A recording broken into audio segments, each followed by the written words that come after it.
इंदौर बड़ा अनलॉक की ओर। चाय नाश्ते वाले सुबह 6 से 10 बजे तक खोल सकेंगे दुकान। शादी में अब 12 की जगह 50 लोग होंगे शामिल। इंदौर शहर को अनलॉक करने के लिए मंगलवार को जिला आपदा प्रबंधन समूह की बैठक रेसिडेंसी कोठी में हुई। बैठक में मध्य क्षेत्र में जोन 1 के व्यापारियों के लिए राहत भरी खबर रही। वे अब अपनी दुकानें ऑड इवन के आधार पर खोल सकेंगे। इसके अलावा चाय नाश्ते वाले छोटे दुकानदारों के लिए भी आज खुशी भरा दिन रहा। वे अपनी दुकानें सुबह 6 से 10 बजे तक खोल सकेंगे।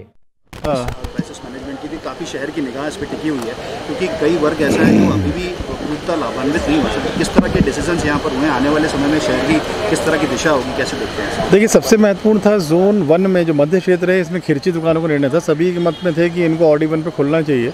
उस पर निर्णय हुआ है कि ऑड इवन पे खुलेंगी दुकानें वो।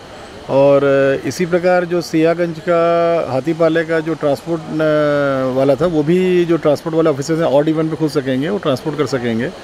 जोन 2 लगभग पूरा खुलेगा, उसमें केवल मॉल्स और रेस्टोरेंट्स और जो ये जिम या अभी इसके लिए थोड़ा कुछ और कमिटीज़ बनी है, चर्चा हो रही है उसमें, इनको छोड़ करके जोन 2 पूरा खुल जाएगा। केवल छोटी ग्वालटोली, सरवटे और रेलवे स्टेशन वाली जो दुकानें हैं बारीक काफ़ी कंजस्टेड, इनको ऑड इवन पे हुआ है कि 7 दिन तक इनको ऑड इवन पे खोला जाए। अभी 7 दिन बाद फिर रेगुलरली खुल सकेंगी ये। जोन 3 जो 29 गाँव का है ऑलमोस्ट पूरा खुल चुका है वो वाला भी, उसमें भी कोई इशू नहीं है। रेत गिट्टी और इसके जो व्यापारी हैं अपने मुरम के, इनको रात में 11 से सुबह 5 तक की अनुमति देंगे। इसके अलावा जो छोटे चाय और नाश्ते वाले जो लोग हैं, इनका भी रोज़गार रहता है, उनको भी सुबह 6 से 10 की अनुमति दी गई है कि प्रातः रखते हैं। इसके बाद फिर बंद करना होगा इनको।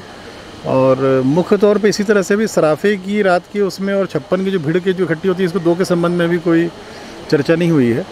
पर 56 में जो अन्य दुकानें हैं जिसमें कि खिलौना बेचने वाले, ये सब खुल सकेंगी ये जो।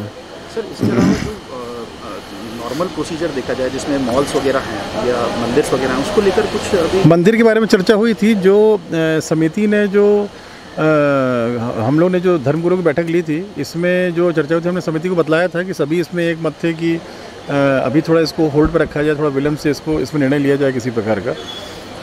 तो अभी इसमें तो यथास्थिति है, कोई ऐसा निर्णय नहीं हुआ है। और जो मॉल्स के बारे में एक ये है कि बुला के क्या एसओपी बनाई है, इनको एक उप समिति है, उसमें बुला करके चर्चा की जाएगी उसमें। बाकी तो एक रेस्टोरेंट्स के लिए भी बुला के एसओपी के बारे में चर्चा की जाएगी। तो इन्हीं को होल्ड किया गया है कुछ चीज़ों को अभी। सर, ये जगन्नाथ